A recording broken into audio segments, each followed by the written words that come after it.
Blessed are they that have not seen and yet believed. This doubt that I have is actually helping me to shape and form my faith more than others who don't have this doubt. The very men and women who walked with Jesus and were alive while he was performing these miracles also had doubts. John the Baptist was thrown into prison. In the New Testament, he mentions how when he was in prison, he sends people to ask Jesus, "Are you the one who we have been waiting for?" Right? And it's so interesting because Jesus, how could he say something like this when he was alive, when Jesus was performing these miracles, right? And Jesus says, "Go back and tell him that the deaf can hear, right? And the blind can see, right? And the dead have been raised," right? And that's something that's so interesting, is that even John the Baptist, who was alive while Jesus was performing these miracles, even he doubted. Even he had doubts, and there was room, right? God made room for his doubts. Jesus didn't immediately rebuke him, right? He understood the confusion that all of us sometimes are under with our beliefs. And then there's the most famous apostle on doubt is Thomas. And Thomas is somebody who I really relate to, right? Because it shows that in the gospel, after Jesus comes back, all of the apostles are trying to tell Thomas that Jesus has rose from the dead. And Thomas famously tells the apostles, he says, "Until I can see the holes in his hands and the piercing in his feet, right, I will not believe," right? And then later on in the gospel, Jesus comes back and he appears to the apostles, and he goes to Thomas and he says, "Here, put your fingers in my hand, in the holes in my hands. Here, come, feel me," right? To show Thomas that, no, look, I have rose from the dead. Blessed are those who have not seen and yet believed. I actually have a plate that has that saying on it to remind myself that that gift of doubt and that gift of unbelief can actually be a blessing. So this is the plate, okay? It's blessed are they that have not seen and yet believed. How many of us fall under that category, right? How many of us fall under that category? Because blessed are they who have not seen and yet believe. Blessed are they who continue to read the Bible even though they are doubting. Blessed are they who continue to cultivate their relationship with God despite having doubts that he may or may not exist. Like, what if he doesn't? What if he does? And constantly having these thoughts run through their mind. Now, I get these thoughts all of the time. I struggle with anxiety, and particularly with OCD, right? So OCD is the doubting disorder. So my doubts have doubts, right?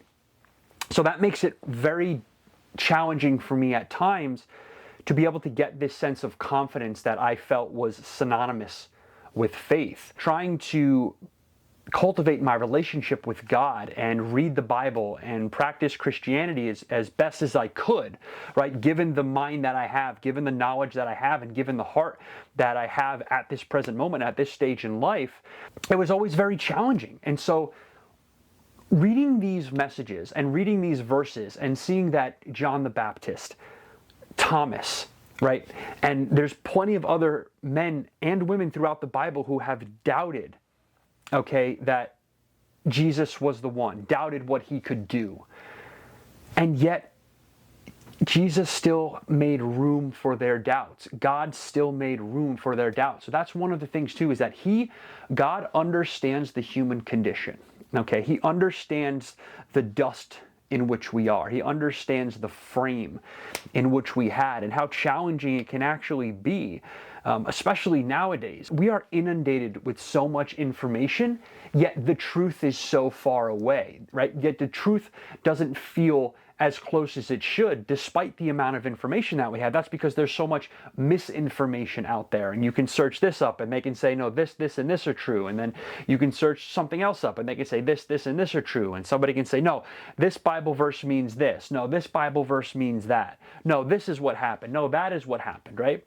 And at the end of the day, all of these are human interpretations. Now, that's not to say that they're not useful, and that's not to say that they're not necessarily right. But you have to take that into consideration and take that in mind, that your relationship with God should be between you and God alone. It's not necessarily the doubt that's the issue, but rather the unspoken and unquestioned doubt that can manifest itself into greater doubt, that can manifest itself into pushing you away from the faith, because these doubts and these questions are not being pursued. We have to realize that we have to seek out these answers, right? Because in wrestling with these questions, right, that we can find out what our faith is made out of. It is in wrestling with these questions. It is praying about these questions. It is reading and trying to find answers to these questions, and not in a way where you have to find an answer to every single question, but just honestly and genuinely pursuing the truth as best as you can, right? But then also being okay with the fact that you're not going to get all of the answers, right? You're not going to get all of the answers. There are going to be some things that you're just not going to know. That's the mystery of faith, right? And what's interesting, I've heard it said once, you don't need to know to sow, okay? You don't need to have all the answers figured out. This is where the gift comes in, okay?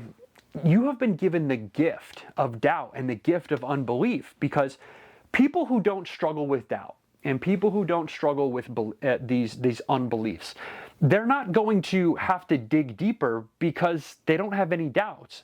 So whatever they read at that surface level, they believe. Some people have been given the gift of faith, and that's not a bad thing at all, right? Some people can just read it once or twice over and believe what they wrote. And that's great, because it mentions that in the Bible, that people have been given the gift of faith, right? But then there's also some of us who have been given the gift of doubt and unbelief, because we have those extra questions and because we have those extra doubts, we have to then genuinely, as I said, pursue the truth to them, which in turn will deepen our faith, because we're doing more soul searching. We're doing more diving than the person who doesn't have those doubts. And so we're strengthening our faith more than the people who don't have these questions, because we have to actively pursue truth, and we have to push through these questions and push through these doubts. And that's very challenging, but it can also be very rewarding when you do it diligently and you do it consistently, right? It says in the Bible, continue to knock and the door will be opened for you, right? Continue to seek and you will find. And this is something that we do consistently, right? Not a one-time thing, but we do consistently. There are these thoughts and these feelings that I can't control, right? They're constantly being asked in and out of my head.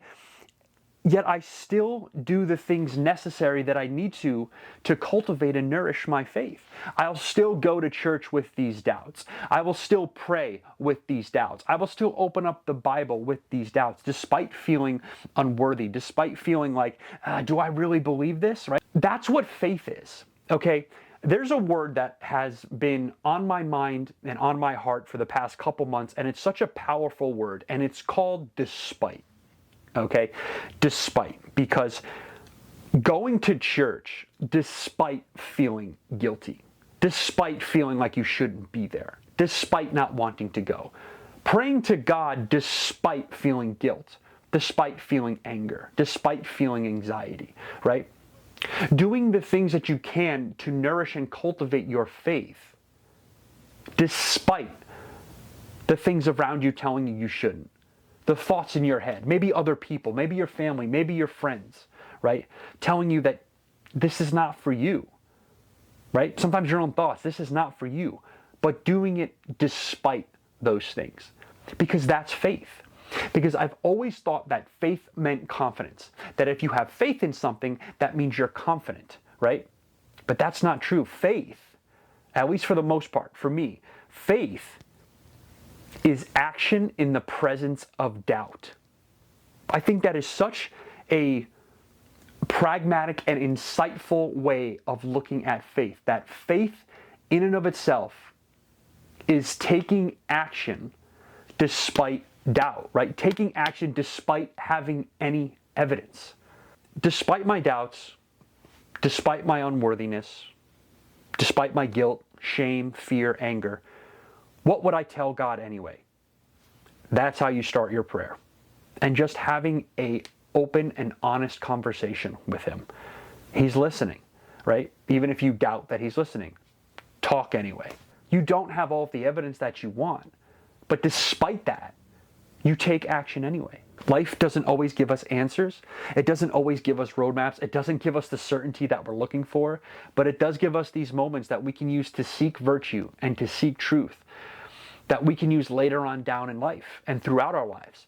Okay, if that's something that interests you, hit that subscribe button, because that's what this channel is all about. I hope this encourages you to continue to pray, continue to read the Bible, continue to do the best that you can with the mind that you have, and how challenging it actually is to pursue the truth and to pursue your virtues and to pursue your values and to pursue Christ and to pursue God, despite having these doubts and despite not knowing what to do, and despite not knowing that the things that you are doing, you're not even sure that you're doing them right? Because that's faith. That's faith.